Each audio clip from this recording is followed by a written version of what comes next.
Where the midnight headlights blind you on a rainy night. Steep grade up ahead. Hello, friends and neighbors, fellow hotshotter expediters, world travelers, and all that stuff. How's everybody doing? Where am I at?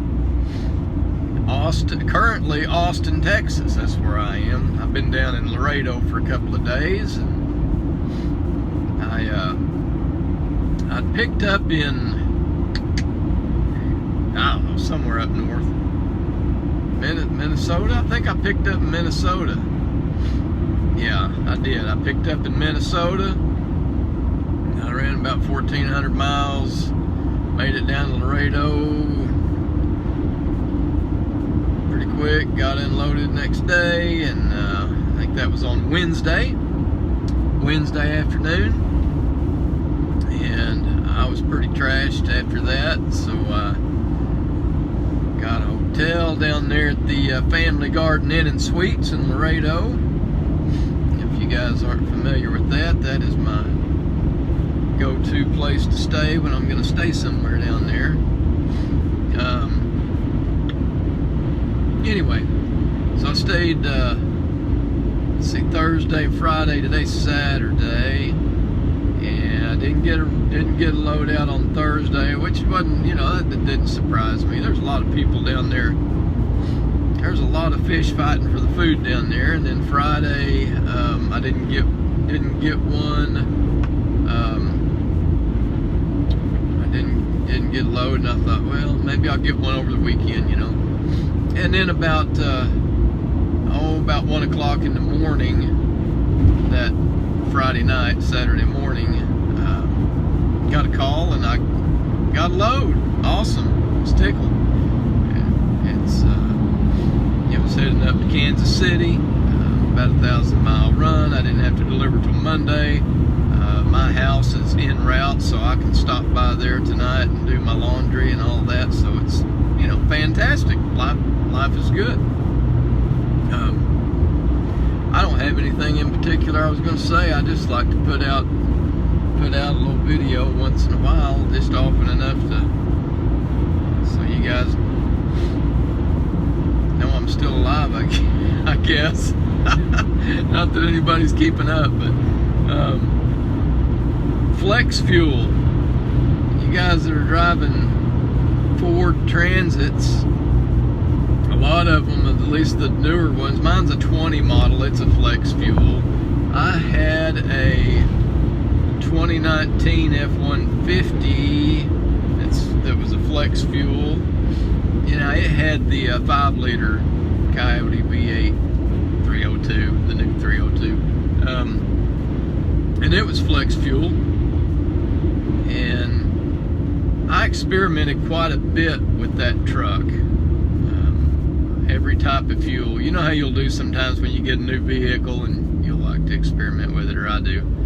And I experimented quite a bit. I ran regular unleaded 87 octane for several tanks. Kind of got a baseline on the fuel mileage and how it ran. It didn't like that engine didn't like the 87 octane. It would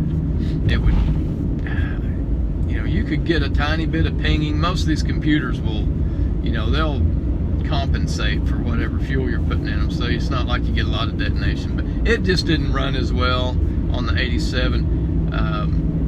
What it liked was the 91. It liked the premium gas. It got better gas mileage and it ran better.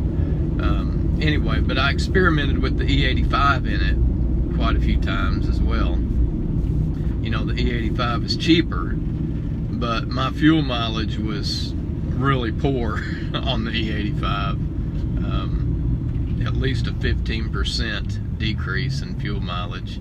I'm talking about this because I'd seen on one of our Facebook pages that I'm sure some of you guys that are watching this probably keep up with. Somebody was asking about the flex fuel in the Transits. I have not ran the E-85 in my Transit yet, mainly just because I'd already experimented with it in my truck.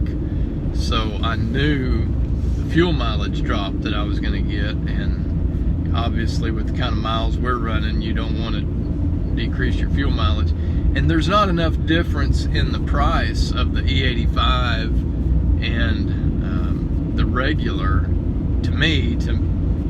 not to me, it's math. It's not opinion, that's just math. There's not enough difference in the price of the fuel to make up for the loss of fuel mileage.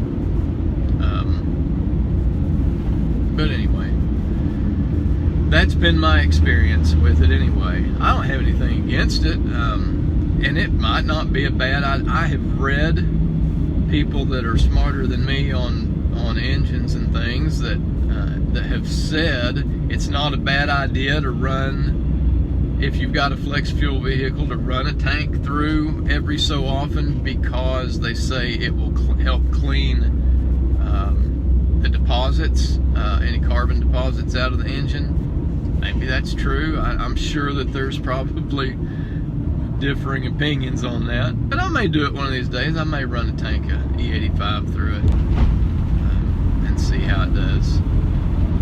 So let's see what else. Laredo, Texas. Yeah, it was hot down there. Surprise. I'll tell you what, there's sure a lot of people down there fighting over loads. I shouldn't say fighting over loads, but there's just a lot of people down there. Almost always is though. But that went pretty well. I've been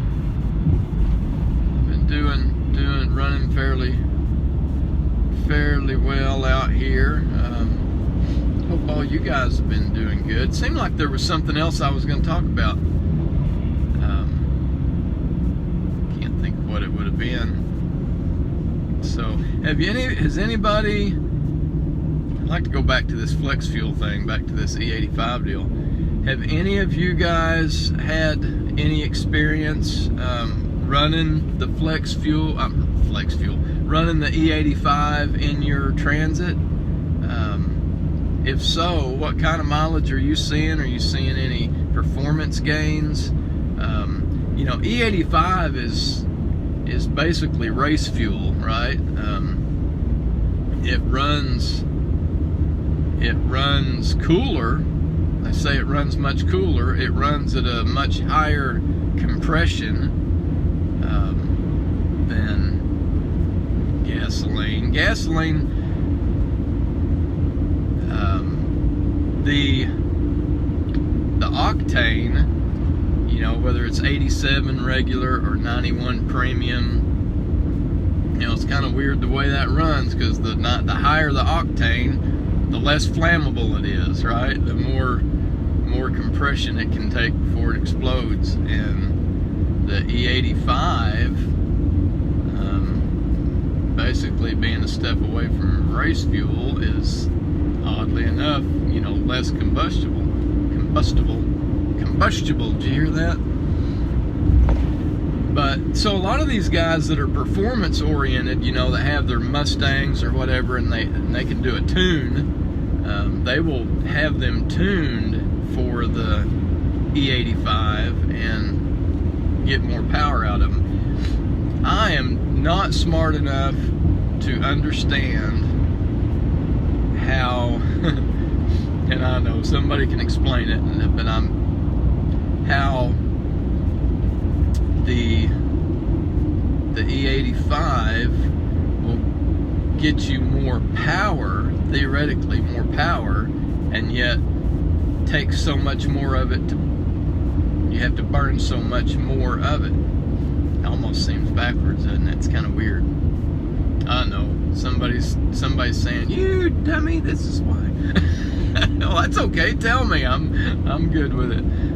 But anyway, has anybody got any experience with the E85? Because I'm curious what kind of mileage you're getting. Because again, my experience has been with the V8, with the 5-liter. Maybe this 6-cylinder in these vans is, you know, going to be different. I don't suspect that so, though. I would imagine you're still not going to get very good mileage out of them. Now, I've got the 3.5 naturally aspirated motor. I don't have the EcoBoost. Not that I have anything at all against the EcoBoost. This is just what was available when I bought my van. Man, I've been seeing some really great mileage totals from some guys in these transits, you know, up in the 500,000, 600,000. I think I saw somebody the other day post 700,000, I believe. Now there's some, you know, been some transmission replacements, but you know, gosh, as far as, you know, being a gas rig and all that, that's pretty darn impressive. That's getting up in Sprinter territory, you know. I know there's guys that's got 1 million miles on Sprinters, you know, if they take care of them, maybe have to replace a transmission or a rear end. But anyway, that's very encouraging. I certainly hope I'm that fortunate with mine.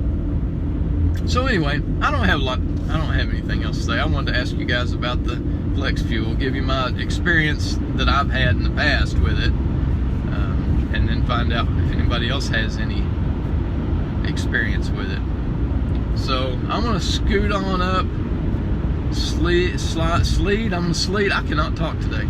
I'm gonna slide through the house and do some laundry, and then I'm gonna sleed on up to Kansas City and get unloaded and get next week started. Talk to you guys later. Everybody be safe, and 7s and 3s and all those good numbers to you.